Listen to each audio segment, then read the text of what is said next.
Glória a Deus. Glória a Deus. Meus irmãos, a paz do Senhor. Meus irmãos, a paz do Senhor. Amém. Irmãos, eu quero dizer nessa noite da alegria que eu tenho em poder estar reunido com os irmãos mais uma vez nessa casa. Eu quero dizer do privilégio, irmãos, verdadeiro que nós temos recebido de poder falar das grandezas de Deus, de poder fazer uso da palavra do Senhor nosso Deus para a glória do seu santo e eterno nome. Nesta noite eu quero louvar ao Senhor nosso Deus pelo grande privilégio, irmãos, que Ele tem concedido a nós de poder estar aqui nesta sexta-feira, reunidos nesta casa de oração, para que juntos nós possamos meditar na palavra do Senhor nosso Deus e receber o ensino da sua palavra através do seu Espírito. Amém, irmãos? Quero louvar a Deus pela vida do pastor presidente deste campo, pastor Edilton. Obrigado pela oportunidade, o convite que nos foi feito. Também quero louvar a Deus pela vida do pastor Paulo, que não está aqui, acredito que teve um problema. Mas nós estamos aguardando, mas também felizes com a amizade que os irmãos têm ofertado a nós. E de maneira muito prazerosa nós temos acolhido, porque é Deus quem nos apresenta amigos no seu reino. Amém, irmãos?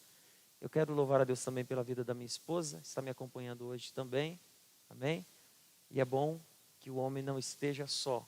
É por isso que Deus fez para nós uma adjuntora. Irmãos, eu quero meditar com os irmãos na palavra de Deus. Essa semana tem sido, acredito que para muitos dos irmãos que estão aqui, como também para mim, uma semana de guerra, não é isso, irmãos? Nós estamos em guerra. Esses dias que temos vivido não têm sido dias fáceis, são dias de aflição, dias aflitivos verdadeiramente, mas o Senhor, Ele tem nos concedido graça. Então, eu quero, de maneira, uma coisa após a outra, devagar, ir meditando naquilo que a palavra de Deus está dizendo. Afinal de contas, às sextas-feiras, os irmãos estão aqui meditando na palavra de Deus em um culto de ensino da sua palavra. E nós viemos para ouvir a palavra de Deus, para que possamos compreendê-la e aplicar a palavra de Deus na nossa vida diária. Não é isso, irmãos? Amém? Então nós vamos caminhando dentro do tema que foi proposto a nós, para que possamos compreender a palavra de Deus. Você que chegou após a leitura oficial, mas que também deseja fazê-lo, mesmo que estava aqui quando foi feito, abra sua Bíblia, por favor, na primeira carta de Paulo aos Coríntios, no capítulo de número 2, irmãos. Primeira carta de Paulo aos Coríntios, capítulo de número 2. A leitura que está sendo disponibilizada para nós está na Nova Versão Internacional. A Bíblia que eu costumo utilizar, irmãos, e eu acredito que a grande maioria dos irmãos, é Almeida, Revista e Corrigida. Mas não tem problema, tudo bem?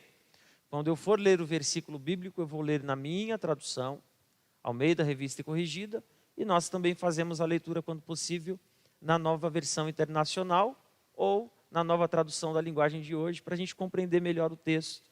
E dentro do tempo que temos, o tempo que foi concedido pelo nosso pastor, nós vamos meditar na palavra de Deus.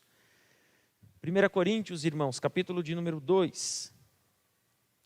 1 Coríntios, capítulo de número 2, versículo de número 1, diz assim: E eu, irmãos, quando fui ter convosco, anunciando-vos o testemunho de Deus, não fui com sublimidade de palavras ou de sabedoria, porque nada me propus saber entre vós, senão a Jesus Cristo e este crucificado. E eu estive convosco em fraqueza e em temor e em grande tremor. A minha palavra e a minha pregação não consistiram em palavras persuasivas de sabedoria humana, mas em demonstração do Espírito e de poder, para que a vossa fé não se apoiasse em sabedoria dos homens, mas no poder de Deus. Amém? Feche os teus olhos, por favor, curva a sua cabeça mais um momento, em nome de Jesus. Pai Santo, nós oramos ao Senhor em nome de Jesus, e te agradecemos mais uma vez por essa oportunidade.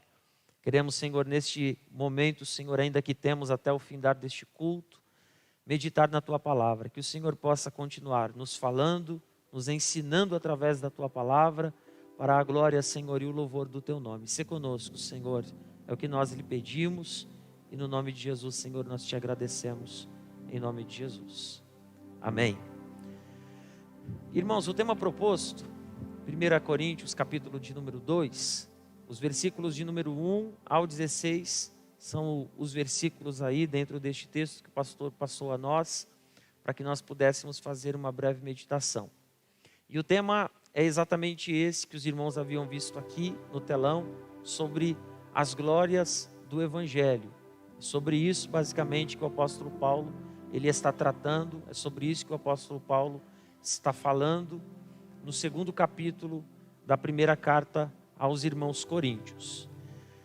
Os irmãos, acredito que já tiveram aqui 2 temas anteriores em 1 Coríntios capítulo de número 1, e eu acredito que os irmãos já puderam se familiarizar um pouco com o contexto dessa carta.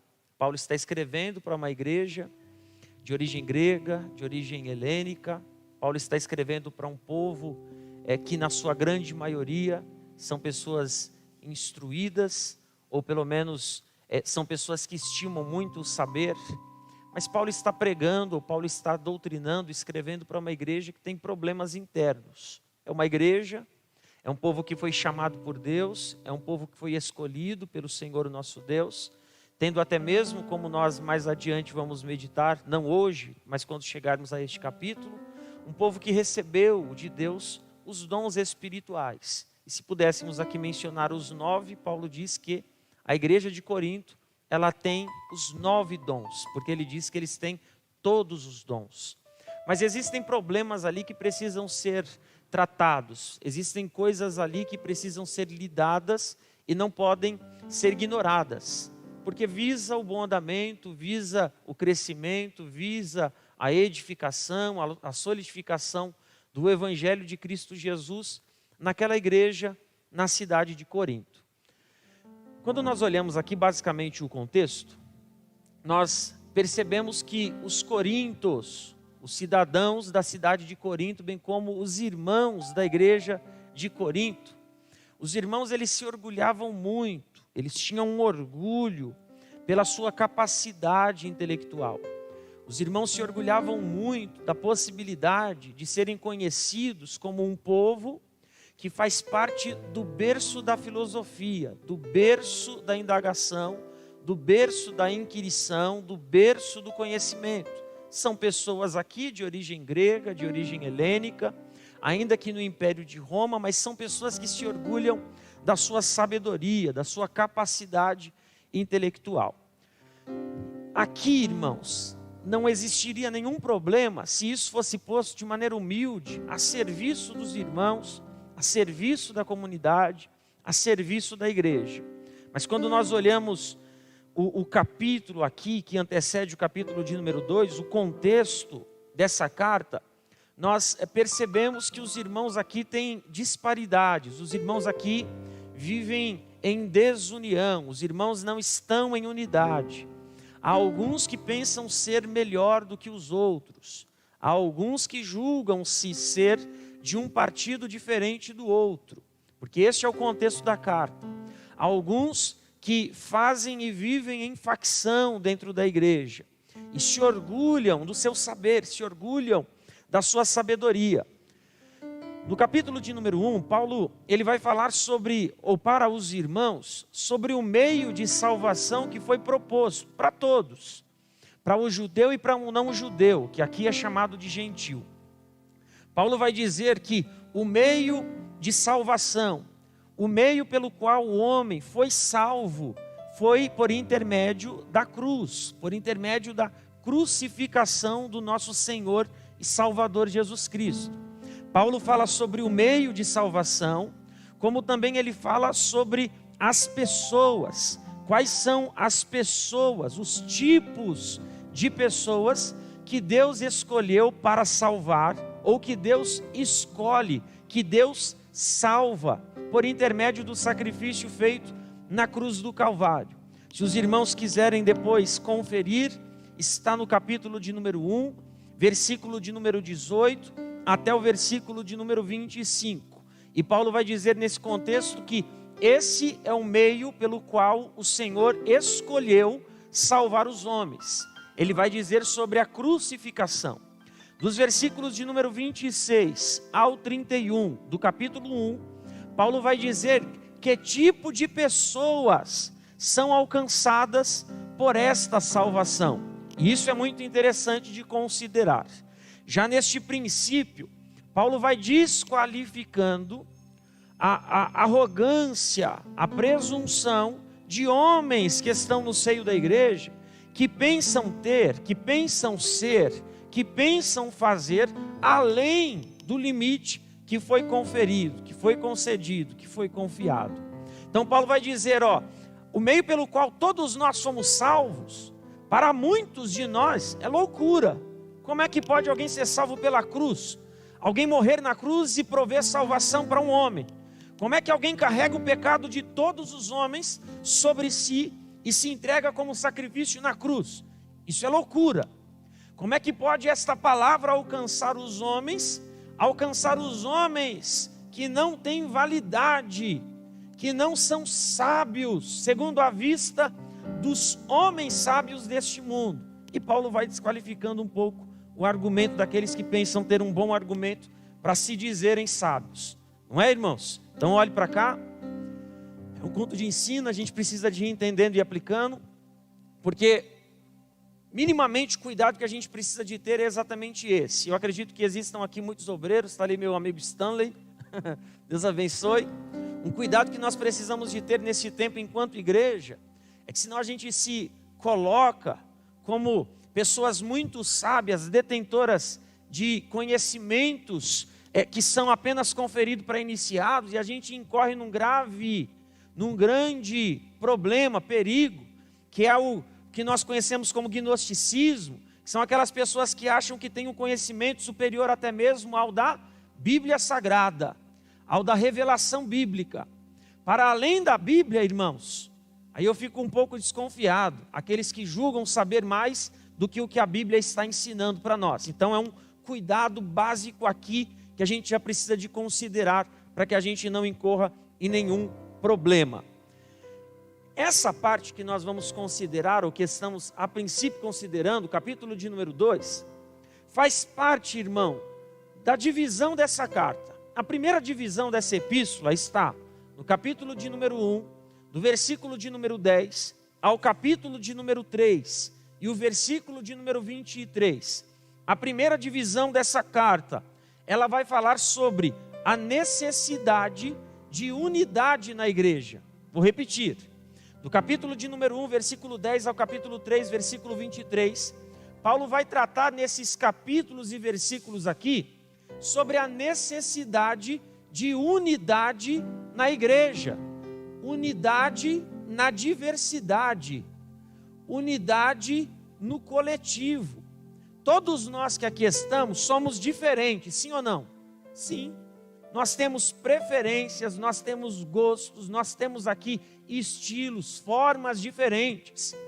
E a igreja se faz disso, é a unidade na diversidade. Somos diferentes, mas o que nos liga, o que nos faz ser um só corpo, é o poder e presença do Espírito de Deus, é o ensino glorioso e poderoso de Deus através da sua palavra, que nos faz entender, bem como saber quem nós somos. Nós somos igreja de Deus, nós somos corpo do qual Cristo é a cabeça, e a cabeça aqui é uma, porque um só é o governo da igreja. Os membros são diversos, mas quem governa o corpo é um. Então precisa de haver unidade dentro deste corpo, mesmo que hajam diferenças. E se a gente fosse considerar aqui apenas diferenças, e eu quero poder assistir no dia que o irmão, o pastor, o obreiro que foi pregar, falar sobre as diferenças, porque aqui na igreja de Corinto o que não falta são diferenças. Mas não são diferenças que são aqui lidadas de uma maneira muito boa, amistosa. Não, são diferenças que estão causando problemas no seio da igreja.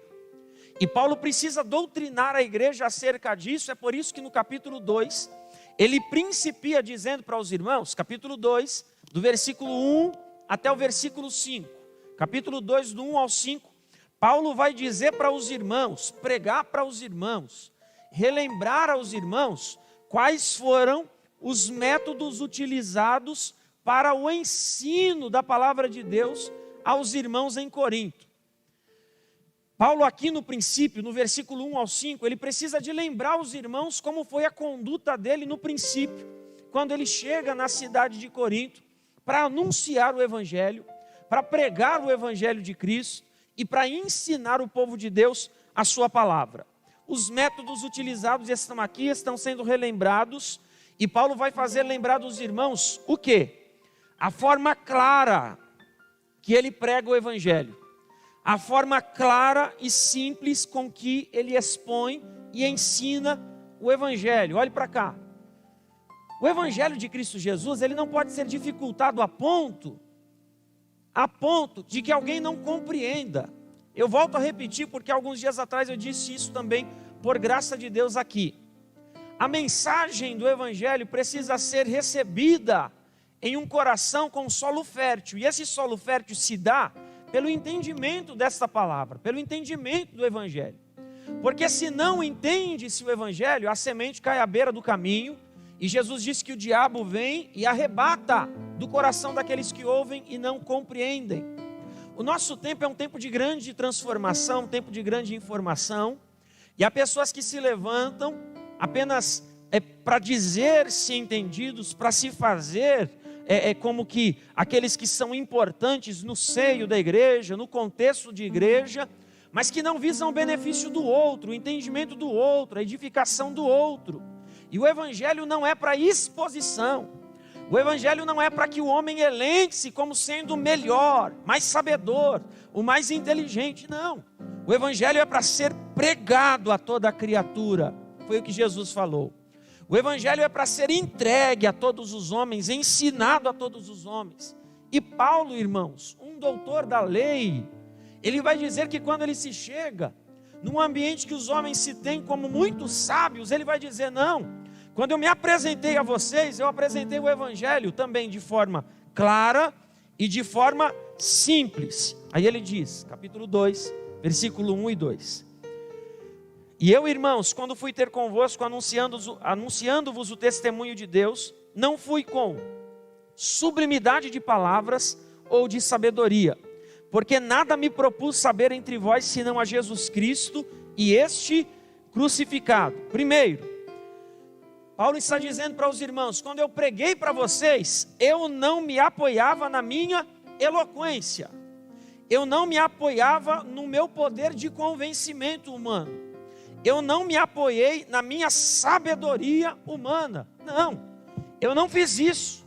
Até porque, irmãos, e vamos convir aqui, Paulo era um doutor da lei e conhecedor do Antigo Testamento, a ponto de conseguir assimilar o Evangelho de maneira fantástica, porque conhecia a profecia do Antigo Testamento.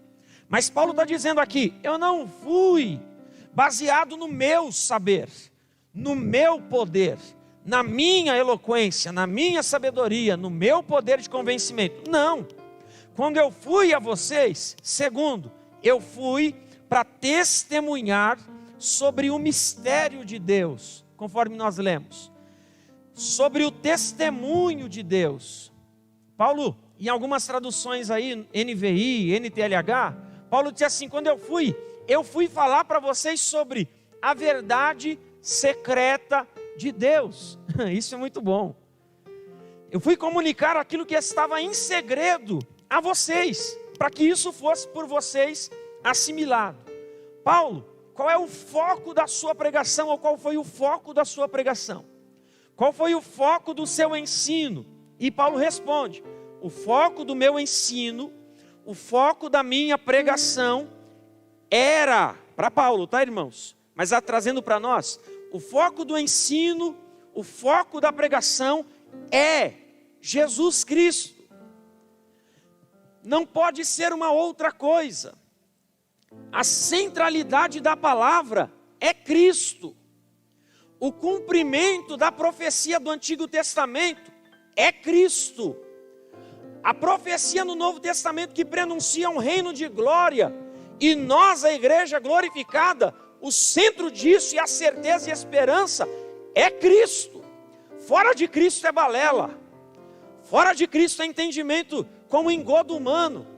A centralidade da palavra é Cristo. Está no contexto. Capítulo 1, versículo de número 18. Paulo disse: porque a palavra da cruz é loucura para os que perecem, mas para nós que somos salvos é o poder de Deus. Centralidade da palavra de Paulo é a pregação da loucura da cruz, a pregação que tornava os homens envergonhados diante da sua própria sabedoria. Então Paulo principia dizendo isso. É isso que eu apresentei para vocês, é dessa forma que eu fui ter com vocês. Em segundo lugar, irmãos, versículos de número 1 e 2 nós lemos, versículos de número 3, 4 e 5, para a gente considerar ponto a ponto, para que a gente compreenda. Paulo vai dizer aqui, para os irmãos da igreja de Corinto, e só fazendo um adendo aqui, os irmãos da igreja de Corinto, eles queriam, eles gostavam de exibir para todos a sua força intelectual. Eles gostavam de exibir a sua capacidade e os seus dons no seio da igreja.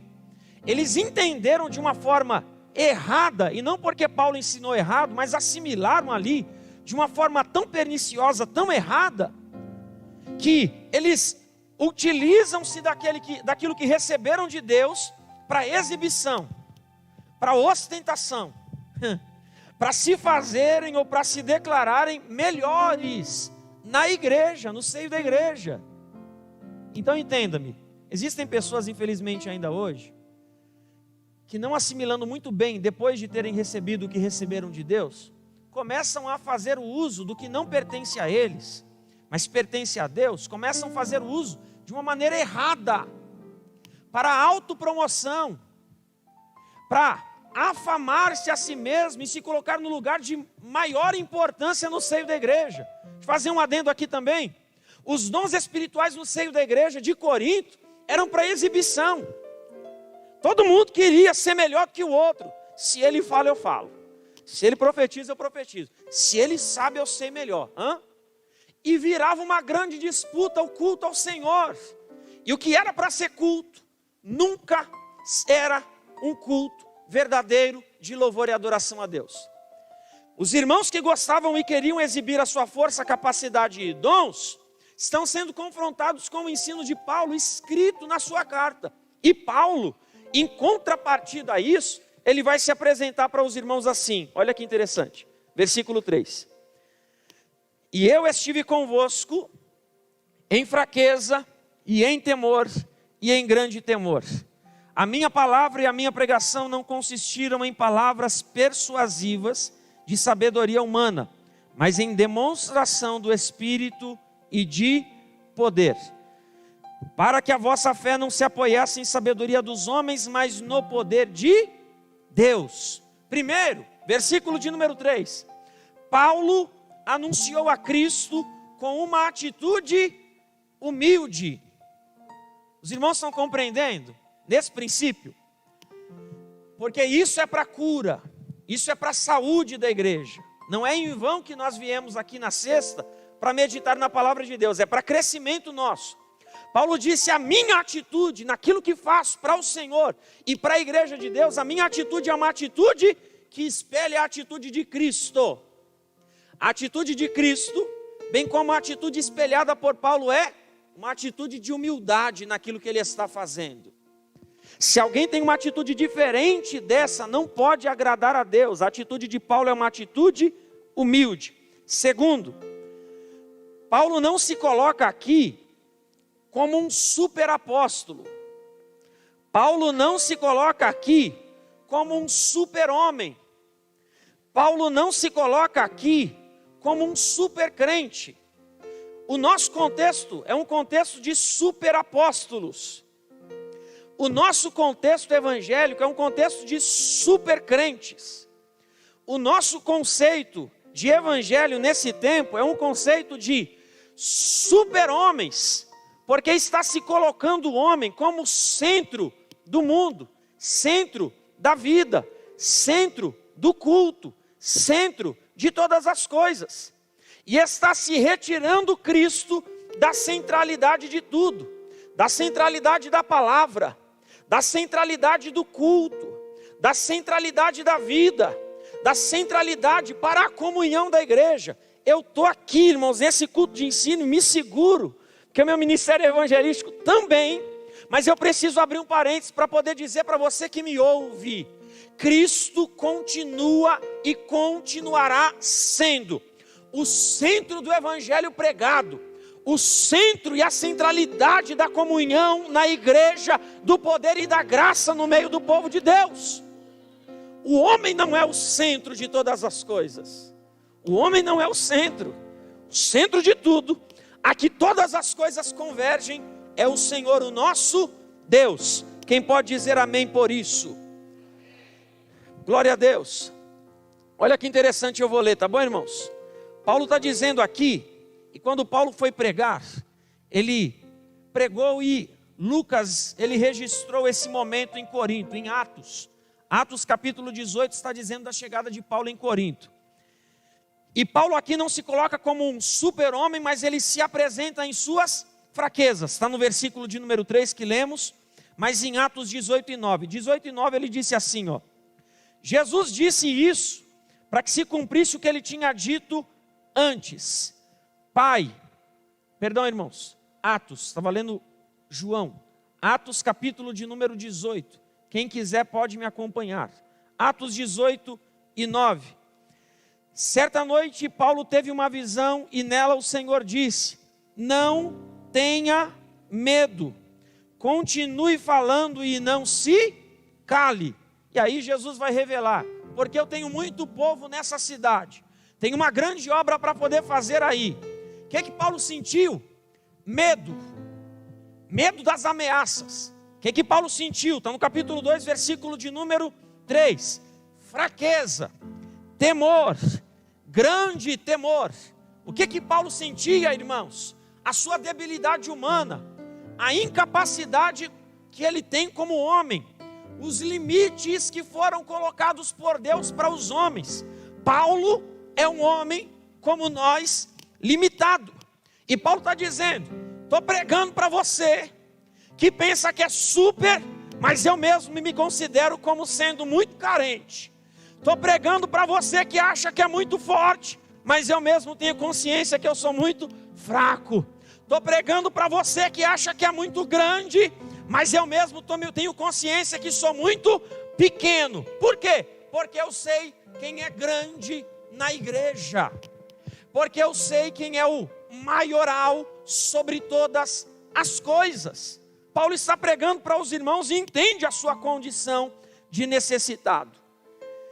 Paulo vai falar sobre a sua pregação. E falando sobre a sua pregação, ele vai dizer assim, ó: eu não fui persuasivo em palavra, mas eu preguei para vocês, ensinei para vocês, pelo poder do Espírito de Deus.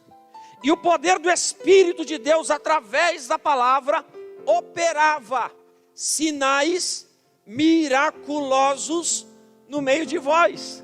Glória a Deus. Eu creio nisso, irmãos, nessa palavra. Porque Pedro também teve uma experiência e ele, enquanto pregava, o Espírito de Deus caiu sobre os que ouviam.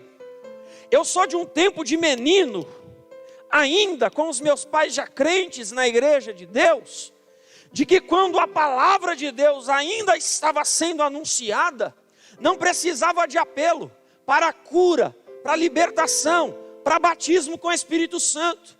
Isso manifestava-se através do poder do Espírito, pelo poder da palavra de Deus.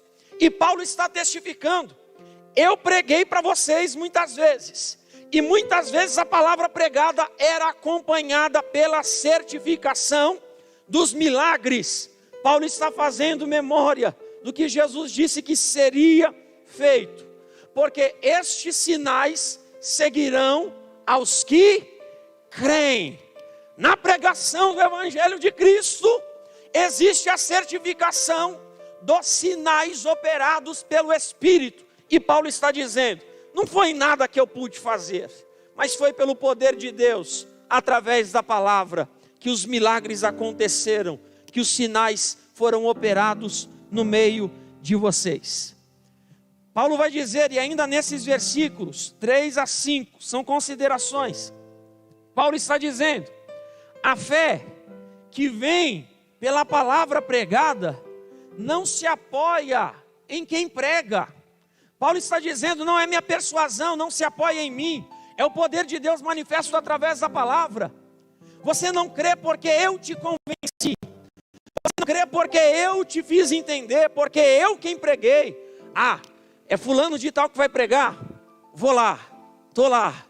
Eu tenho certeza que o milagre acontece nesse dia, porque é Beltrano, porque é Ciclano, não é?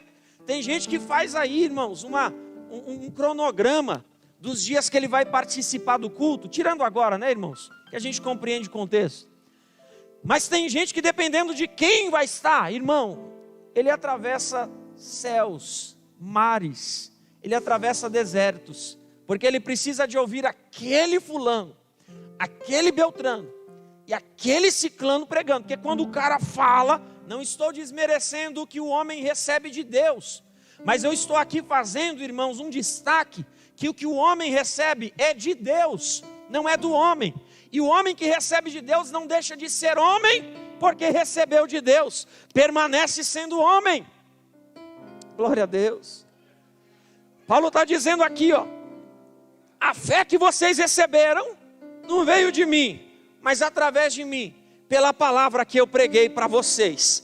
Vocês se apoiam na palavra pregada. A fé que vocês receberam é por intermédio da palavra de Deus. Como? O contexto bíblico diz isso. Livro aos Romanos, capítulo de número 10, versículo de número 17. De sorte que a fé vem pelo ouvir, e o ouvir pela palavra de Deus. Nós recebemos fé quando ouvimos a palavra, e o Espírito de Deus, por intermédio da palavra, vai iluminando a nossa mente, nos fazendo compreender, vai trabalhando no nosso intelecto e produzindo convencimento, porque Ele é quem convence o homem do pecado, não é do pecado do outro, é do seu próprio pecado, do pecado, da justiça que foi feita e ofertada, e do juízo para aqueles que rejeitam a justiça de Deus. É o Espírito de Deus que provém ao homem, e não é o homem, ou do homem para o homem. Glória ao Senhor. Caminhando, o relógio não para. O relógio não para. Até aqui quem pode dizer amém? Versículos de número 1 a 5. É a introdução de Paulo no capítulo 2. Dentro ainda, irmãos, dessa primeira divisão do texto. E Paulo está tratando sobre a unidade da igreja. Agora, considerando de maneira muito rápida os versículos de número 6 até o versículo de número 16, no capítulo 2, de 6 a 16. Esse trecho aqui, destes versículos, essa parte aqui no capítulo 2, vai apresentar para nós um grande contraste. E veja, qual é o contraste apresentado? O contraste que Paulo apresenta é entre a sabedoria de Deus e a sabedoria dos homens. Paulo vai apresentar um contraste. O que é a sabedoria de Deus e o que é a sabedoria dos homens. Está aqui apresentado, e eu, de uma maneira muito simples aqui, quero compartilhar com os irmãos, lendo os versículos, tudo bem? Primeiro, versículo de número 6. Há princípios sobre a sabedoria de Deus. Está dito assim, capítulo 2, versículo 6. Todavia, falamos sabedoria entre os perfeitos. Não, porém, a sabedoria deste mundo, nem dos príncipes deste mundo que se aniquilam. Falamos sabedoria entre os perfeitos. Paulo vai principiar aqui dizendo que a sabedoria de Deus comunicada é comunicada aos que são espiritualmente maduros. Ouça isso. O conhecimento de Deus, a sabedoria de Deus é comunicada para os que são, ou os que estão sendo trabalhados e estão crescendo em maturidade espiritual. Permita-me, eu não sei quanto tempo de cristão você tem, quanto tempo você segue a Cristo e lê a sua palavra. Mas o objetivo de Cristo, através dos ministérios que Ele mesmo deu para a igreja, o objetivo do ministério, meu irmão pastor, que Jesus te entregou, o objetivo deste é para o crescimento da igreja, é para a edificação do corpo de Cristo. Efésios 4, até que todos, não é uns e outros não, até que todos cheguemos à estatura de varão perfeito. Quem é o varão perfeito, irmãos? Olha para o lado aí e vê se você encontra um varão perfeito. Quem é o varão perfeito, Efésios 4? Olha para o alto e enxergue o varão perfeito. Jesus, o Cristo, é o varão perfeito. Até que todos, qual é o alvo, qual é o objetivo? Qual é o maior modelo que eu preciso perseguir? É Cristo. Então o que a gente recebe é para edificação, para construção, para crescimento, e não é para uma outra coisa. Recebe uma palavra de Deus, você pode receber? Estou um pouquinho cansado, tá, irmão? Recebe? O que você tem é de Deus, mas é para ser usado na obra de Deus, para a glória de Deus. O que nós recebemos foi de Deus, o que nós recebemos, sabedoria de Deus, o que nós estamos recebendo, nós estamos sendo comunicados pela sabedoria ou da sabedoria de Deus. Para quê? Para que a cada dia nós nos tornemos mais maduros, porque o maduro não é inconstante, o imaturo é inconstante. Hoje ele quer muito, amanhã não quer nada. Hoje ele está com Cristo, amanhã ele não quer mais nem saber. A gente precisa de ser constante, é o que Paulo está apresentando. Quem são os espiritualmente maduros? São aqueles que compreendem minimamente as coisas de Deus, ou aqueles que creem nas coisas de Deus dadas pelo Espírito. Quem são os que são espiritualmente maduros? São aqueles que ainda nesse tempo têm a doutrina da palavra de Deus como divina.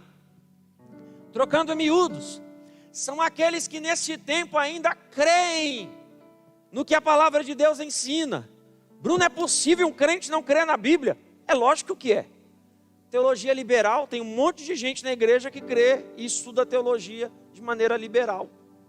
Eles creem que algumas passagens são alegóricas ou fictícias, que o Mar Vermelho não abriu nada, que alguns milagres que não são possíveis de serem explicados de maneira que o homem possa compreender, são algumas figuras ali para apresentarem algumas coisas que são para o nosso entendimento, né, intelectual apenas. Tem gente que na igreja já não crê mais no que a Bíblia diz. Existem crentes que são igual os saduceus, que não creem na ressurreição dos mortos, nem nos anjos, menos ainda na vinda de Cristo. Parece absurdo o que eu estou falando, mas tem bastante gente que está enquadrado no contexto de Pedro na sua primeira epístola, ou, salvo engano, na segunda. Questionam, aonde está a promessa da sua vinda? Porque desde que os pais dormiram, todas as coisas permanecem como dantes. Tem gente que já não crê mais na Bíblia Sagrada. Isso é um grande perigo. Isso é um grande perigo. Quem são os espiritualmente maduros? São aqueles que conhecem a história de Cristo e que conseguem, pelo poder do Espírito, discernir, entender, diferenciar a profundidade da sabedoria divina. Como assim, Bruno? Existem coisas que Deus permite nos compreender de maneira plena, ou verdadeira, maravilhosa. Mas existem coisas que aqui e agora nós não compreenderemos. Precisam ser concebidas por fé, porque são mistérios de Deus. O que eu não entendo eu rejeito, fato que não. O que a Bíblia diz eu não entendo, eu vou procurar o entendimento. E se não for possível aqui, eu continuo crendo que continua sendo palavra de Deus, verdade para a minha vida, e naquele grande dia eu compreenderei todas as coisas. Quem pode dizer amém? 6 é isso. Um rápido e leve contraste. Sabedoria do mundo. A sabedoria do mundo, Paulo fala sobre ela nesse capítulo 2, versículo 8. A qual nenhum dos príncipes deste mundo conheceu. Sabedoria de Deus, os príncipes deste mundo não conheceram. Porque se conhecessem, nunca teriam crucificado ao Senhor da glória. A sabedoria do mundo não conhece a Deus. Permita-me colocar aqui no conhece. A sabedoria que é do mundo não reconhece a Deus. Deus é mais um dentre tantos deuses. Deus é mais um ou dentre tantas verdades. Jesus é mais uma verdade, é mais um caminho. Então, os homens que detêm a sabedoria do mundo não conhecem ou não reconhecem a Deus. Então, vá ouvindo para que você possa fazer uma leve diferenciação e veja se nós nos enquadramos nisso. Segundo, a sabedoria do mundo, ela é detida, ela é daqueles que se acham poderosos. No tempo de Paulo aqui, versículo 6, todavia falamos sabedoria entre os perfeitos, e não é que os irmãos de Corinto eram, falamos sabedoria entre aqueles que se julgam perfeitos, falamos sabedoria entre os que se julgam perfeitos, não porém sabedoria deste mundo, nem dos príncipes deste mundo que se aniquilam.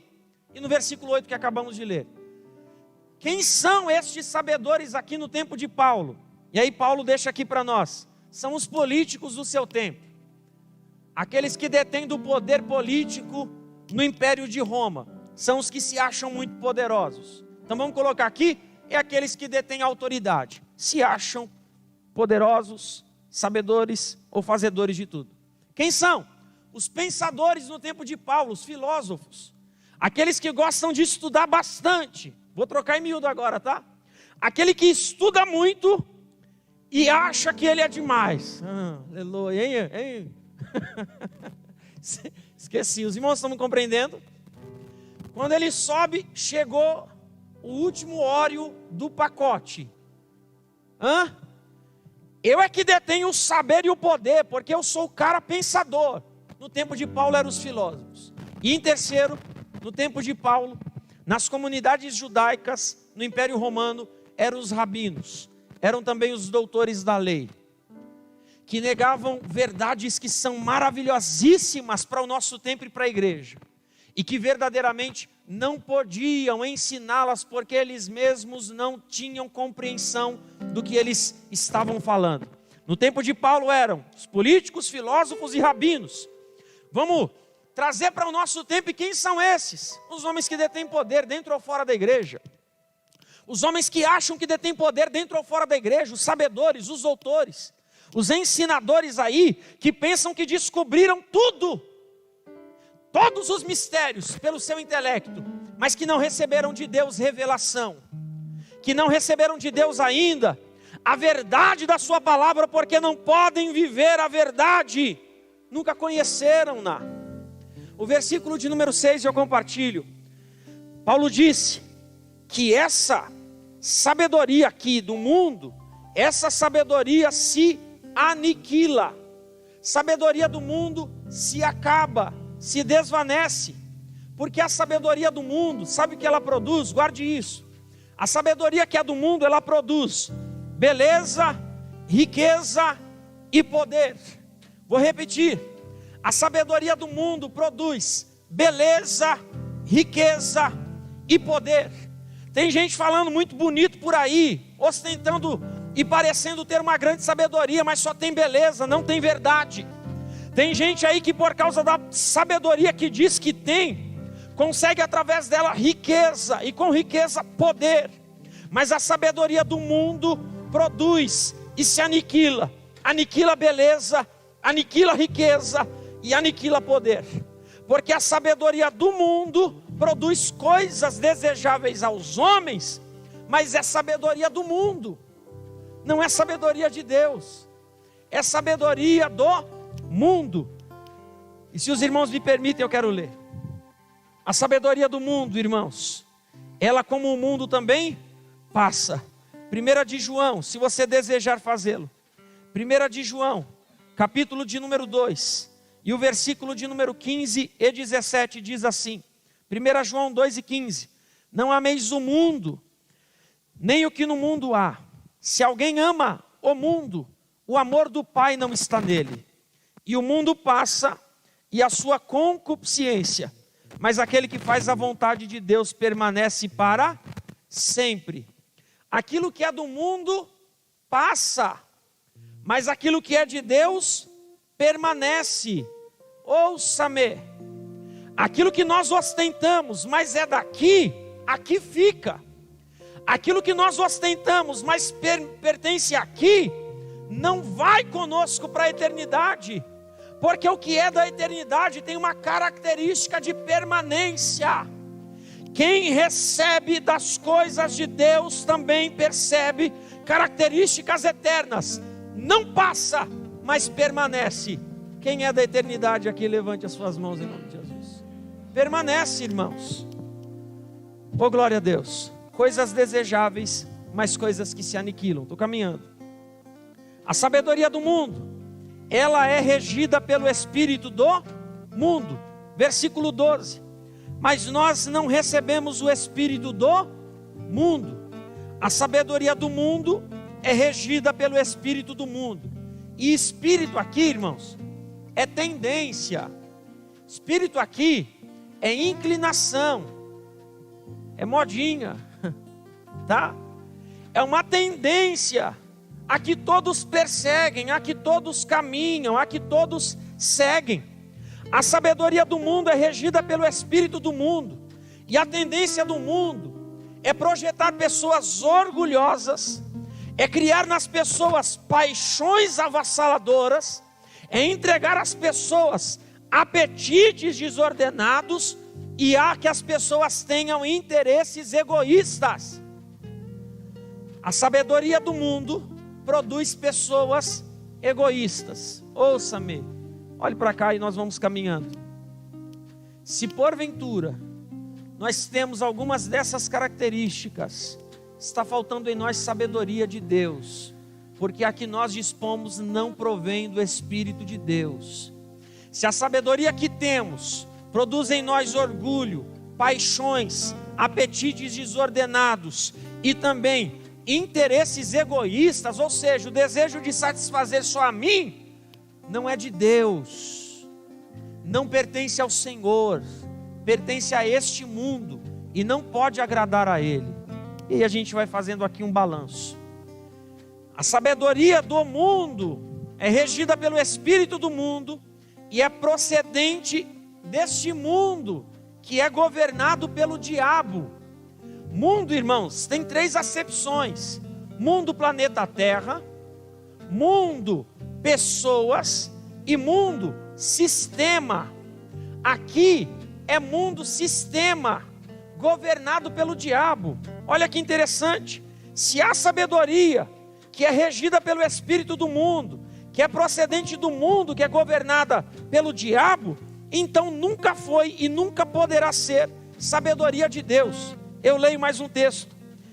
Tiago, capítulo de número 3, versículos de número 14 e 15. Tiago 3, versículo 14 e 15, ele diz assim: mas se no coração de vocês existe inveja, amargura e egoísmo, então não mintam contra a verdade, gabando-se de serem sábios. Essa espécie de sabedoria não vem do céu, ela é deste mundo, é da nossa natureza humana e é diabólica. Entende, irmãos? Se a gente percebe algum desses pontos ou características, nós não temos de Deus recebido-as. E me permita, nessa noite, para a gente ir caminhando e eu encerrar no tempo que o pastor Edilto me deu, que eu estou de olho ali no relógio. Se alguma coisa em nós está, e a gente pelo Espírito consegue reconhecer, então mesmo neste culto de ensino, eu quero liberar uma palavra e dizer: hoje é noite que Deus nos proveu para a nossa libertação, para a nossa transformação através da sua palavra. Glória a Deus. Jesus quer ver a gente santo, irmãos. Jesus quer ver a gente puro. A sabedoria do mundo nega a salvação na pessoa de Jesus. E por que já dizemos, ou por que já dissemos? Porque a sabedoria do mundo não reconhece ou não consegue conhecer a verdade que se revela espiritualmente aos espiritualmente maduros. Se os homens houvessem sido sábios e reconhecido a sabedoria de Deus, Paulo disse no versículo de número 8, eles não teriam crucificado o Senhor da glória. Os doutores da lei não reconheceram o Deus da glória, o verbo que se encarnou e habitou entre nós. Glória a Deus. Capítulo 2, versículo de número 6 ao 16, e o nosso tema é as glórias do Evangelho que se manifestam. As glórias do Evangelho, elas se manifestam na sabedoria de Deus e não na sabedoria dos homens. Se nós quisermos desfrutar daquilo que Deus preparou para nós e já nos entregou e já nos confiou, as glórias do Evangelho, então nós precisamos receber de Deus sabedoria de Deus para compreender os seus mistérios comunicados pelo Espírito. Por quê? Porque o mistério aqui, ou a sabedoria de Deus aqui, é o conhecimento prévio de Deus, é o conhecimento antecipado que Deus tem de tudo, é a presciência de Deus, é o entendimento sobre as coisas que pertencem a Deus e que Ele compartilha com os homens. Olhe para cá e veja se você concorda comigo.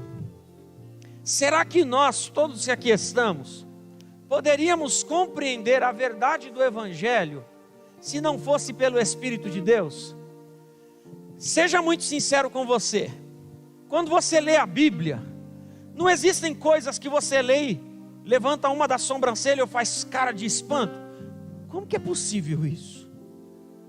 Como que isso pode ser assim do jeito que é e como é que está escrito desse jeito aqui na Bíblia? Porque eu ainda hoje, quando vou ler, tem coisa que eu me pego assim, Stanley. Deus, tem que ser crente para conceber isso, porque se não for crente não concebe. Entende, irmãos? Quem compartilha isso conosco é Deus, pela sua sabedoria infinita. Então, o texto aqui está falando sobre a origem e o tempo dessa sabedoria, a origem e quando ela foi entregue ou ofertada para os homens. Versículo 7, mas falamos sabedoria de Deus, oculta em mistério, a qual Deus ordenou antes dos séculos para a nossa glória. Quando, irmãos, que essa sabedoria foi dada para nós, e qual é a origem da sabedoria? Paulo disse, essa sabedoria foi pré-ordenada por Deus. Essa sabedoria tem origem em Deus. Essa sabedoria foi entregue antes do que todas as coisas fossem criadas. Essa sabedoria aqui estava envolta em mistério.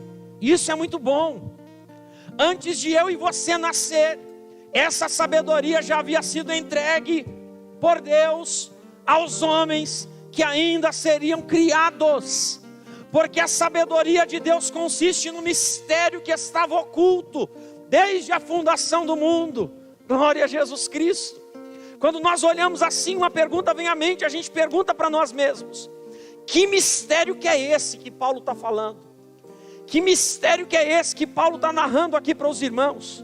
E aí a gente lê o que Paulo também endereçou para outras igrejas. Eu vou ler para a gente concluir. Colossenses, capítulo 1, versículo 26 e 27. 1 e 26 e 27 de Colossenses. Essa mensagem que Paulo está pregando é o segredo que ele escondeu de toda a humanidade durante os séculos passados.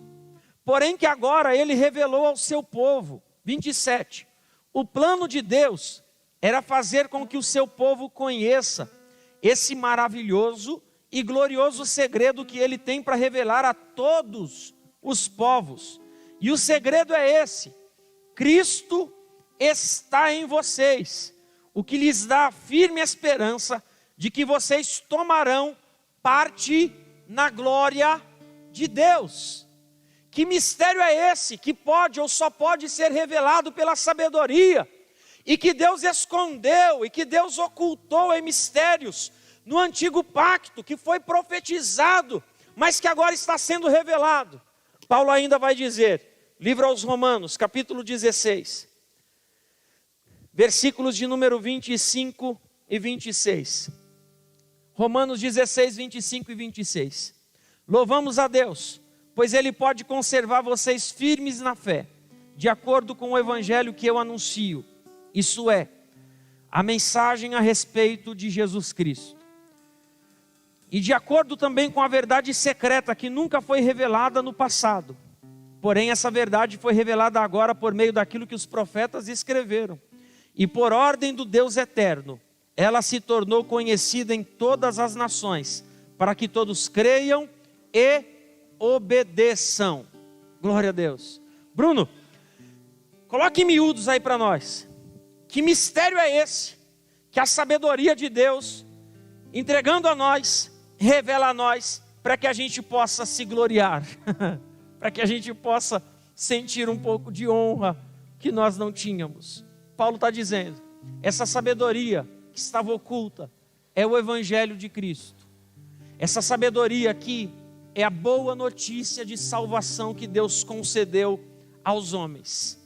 Essa sabedoria aqui, esse entendimento pleno aqui, só é conferido pelo Senhor o nosso Deus, mas é confiado através da anunciação do evangelho. Como assim evangelho?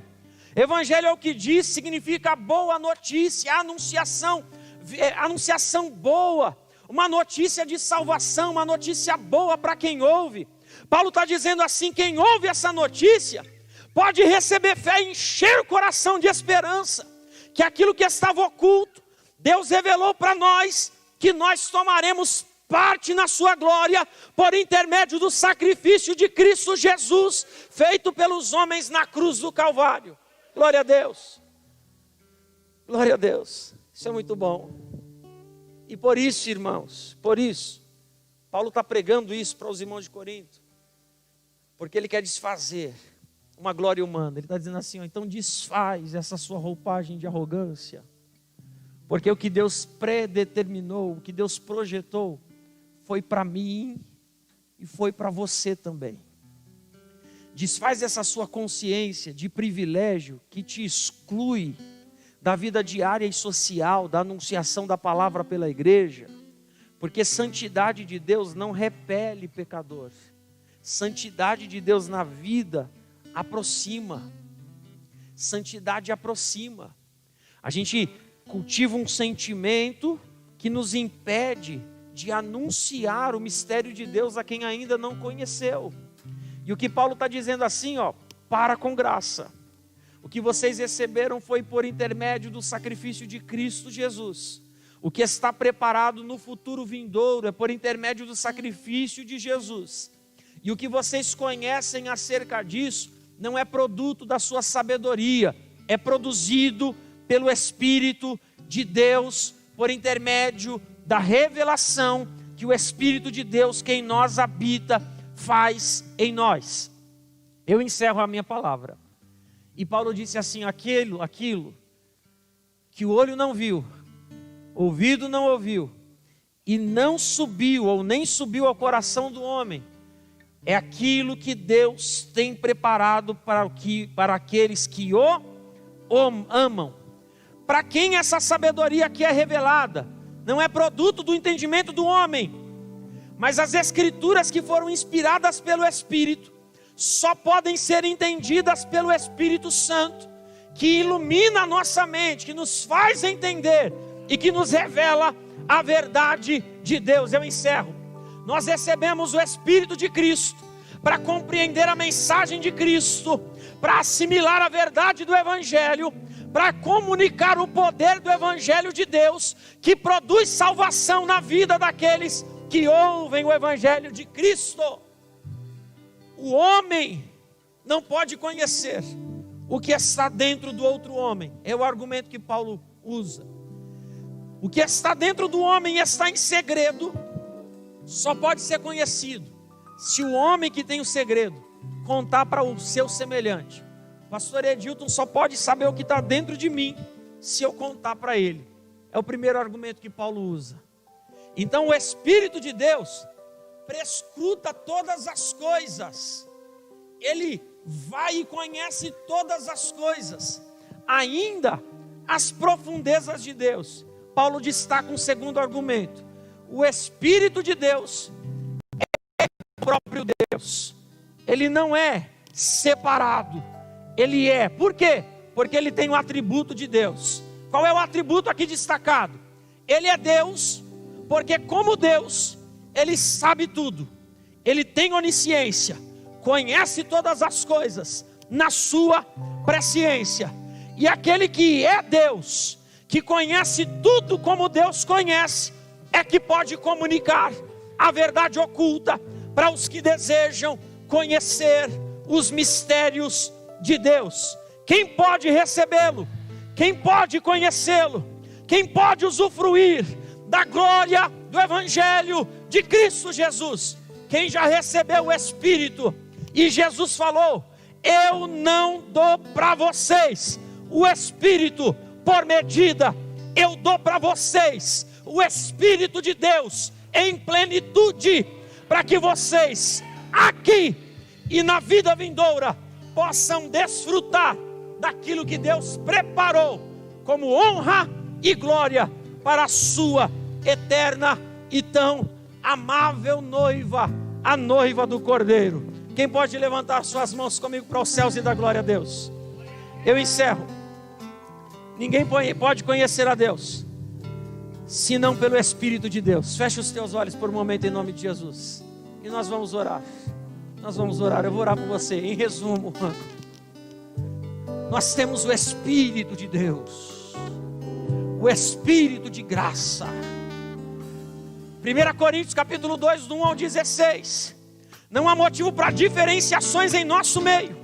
Há motivos para que nós estejamos em unidade, para o crescimento do corpo, para a prosperidade do reino.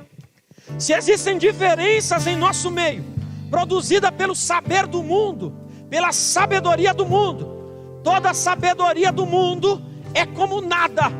Mas se nós queremos viver as glórias do Evangelho neste nosso tempo, a sabedoria que Deus dá é fruto, é produto do poder do Espírito de Deus que habita em nosso meio, que habita em nós. É o Espírito de graça que manifesta e compartilha graça para aqueles que desejam recebê-lo. Recebe de Deus graça, recebe de Deus vigor e virtude, recebe de Deus sabedoria que vem do alto, recebe de Deus sabedoria para compreender os mistérios de Deus e para ser grato ao Senhor, o nosso Deus. Pai, nós oramos e apresentamos as nossas vidas, a sua igreja. A tua palavra, Senhor, é santa e pura. A tua palavra é a verdade de Cristo, que liberta o homem. Por isso, Pai, conforme a meditação da tua palavra pelo poder do Espírito, vem sobre nós, Senhor, e tira o que precisa ser tirado, limpa o que precisa ser limpo e traz o que precisa ser trazido. Produz em nós frutos que te louvam e glorificam o teu nome, para que o mundo olhe para nós e possa glorificar ao Senhor, reconhecendo que o nome do Senhor é invocado sobre a vida do teu povo, é invocado sobre a sua igreja. Abençoe a nós e nos encaminha a toda a verdade, pois esta é a tua obra, ó Santo Espírito de Deus. A ti oramos e ao Senhor te agradecemos em nome de Jesus. Deus abençoe meus irmãos, Deus abençoe pastor Edildo pela oportunidade.